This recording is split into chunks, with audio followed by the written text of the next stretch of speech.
This is something all point guards tend to have a problem with early on once they get to the NBA, catching up with the speed and how quick to make decisions and reads. So, Scoot's here, right? Shaden Sharp's going. D-Book is back, is turned, right? But at this point, Book's back now is turned once again. So you have to really make these reads way ahead of time. Because D-Book watching exactly where Scoot's looking. Scoot's looking towards his weak side. He's not looking up here. He's not looking for this drag, nothing, right? And so now realizing, oh shoot, I got one behind me. Let me turn. Boom, now I pick off that pass. But this float's going to be big time for him, right? Because we know the athleticism, we know the quickness, the vert. But how about when you're going against a big who's playing a drop? And you can't just go and drive through lane and dunk on him, right? And also, if you want to promote longevity, right, it's going to be better to do that exactly right there, to float the rock. Because if you get a good floater, it's almost going to be like a layup. Now, you get to those positions where bigs decide to try to sit back and play too. So now you just get straight to your float instead of trying to use your athleticism. And we already know how that went with a player like Derrick Rose. About his game. Booker comes in, drifting as he leans in. Tip match won by DA. Out it comes to Scoot on the run. Crosses over into the lane. Stumbles. That's where Scoot going to be unguardable. This is where he's going to be unguardable in transition, but only be unguardable in transition if he's, of course, going at a pace at which he could still process the floor and what's going on, right?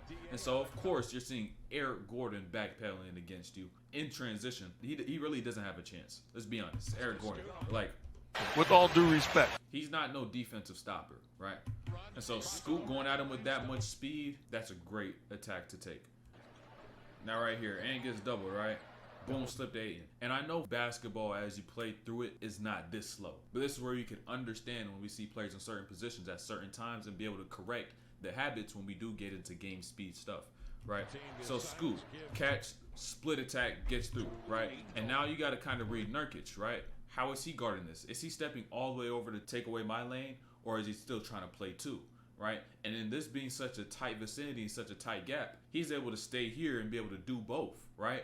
To where he can play this passing lane and be able to take away my lane. So now you begin to look at things like what's on this weak side, right? Because he stepped over. On this weak side, you got KD, who's now trying to play two on his weak side. And if I sell this baseline and get it to this wing over here, Jerami Grant, then that forces a D-Book rotation. And then a D-Book rotation leaves Anfernee at the top wide open. So understanding how to read that player stepping over right there and then, that's something that Scoot's going to see a lot of times because he's going to be attacking the rim a lot. Hey, they ain't trusting him.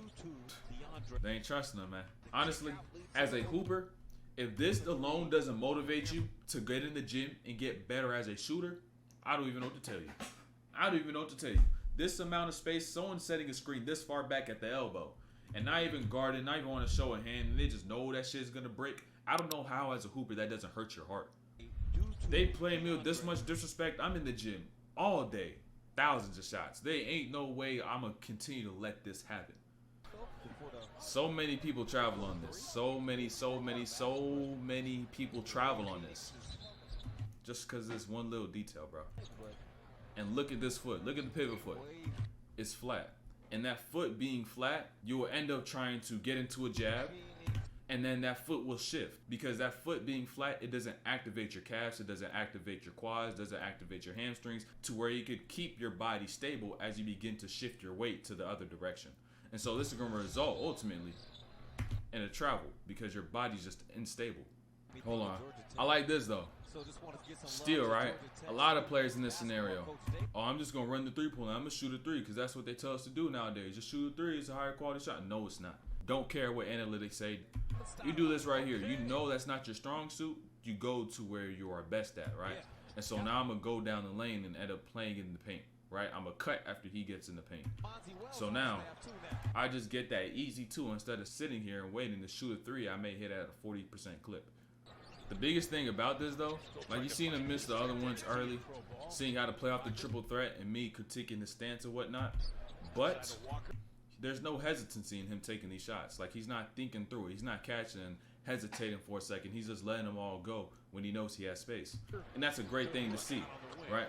It's just that improvements could also be made to make you more efficient and make you a better player. Now, this turnover here from Scoot is not even his fault, right? He trips. You see that pass get thrown behind the player that's rolling, but it's not on Scoot that pass was behind him. Because if you're the big in this situation, right, the speed at which you go off on the slip going to the rim is according to the speed as to which Scoot is going. So you want to be able to keep yourself level to a point where he could lead you with that pass and you could step in as you go downhill.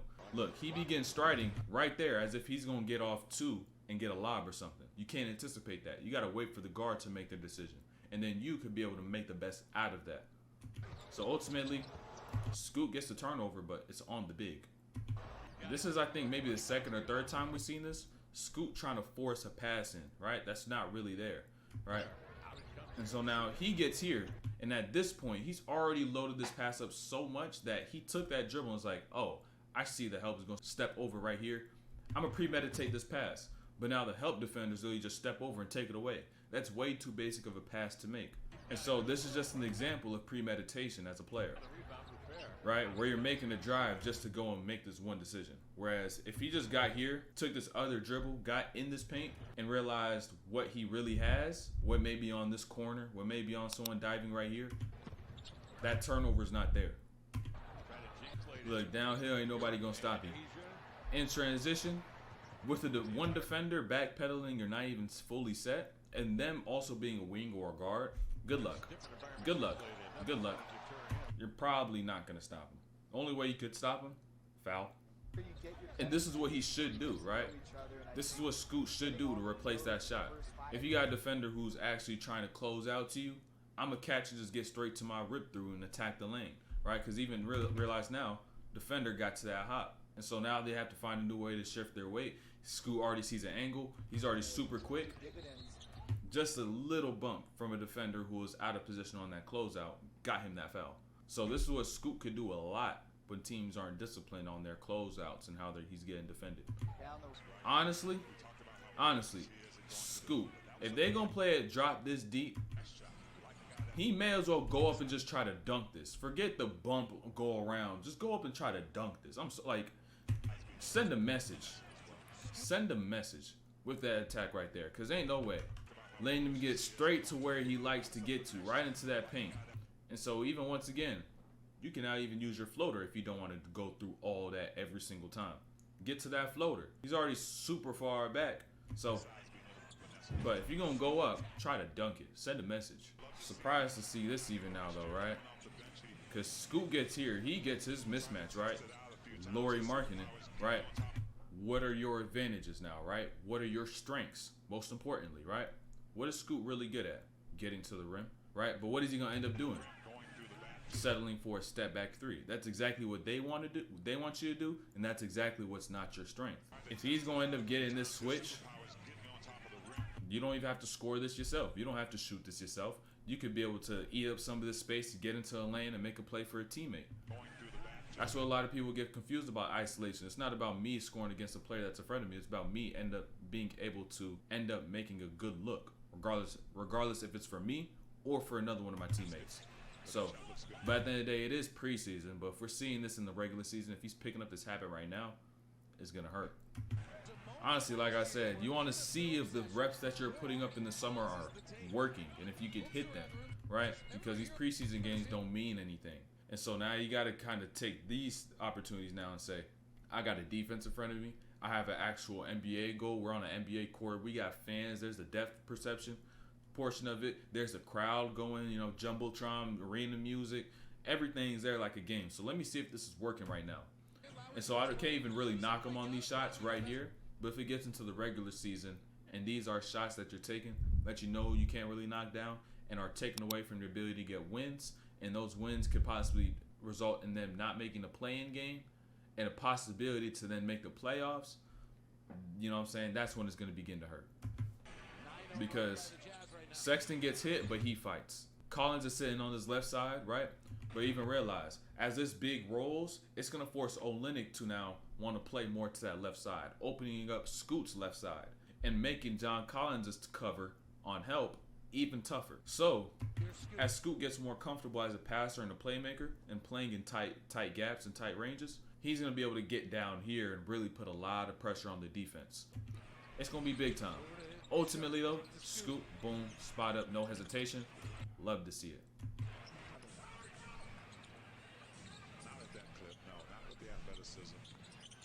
Hey, He breaking these Johns, but he's not hesitating.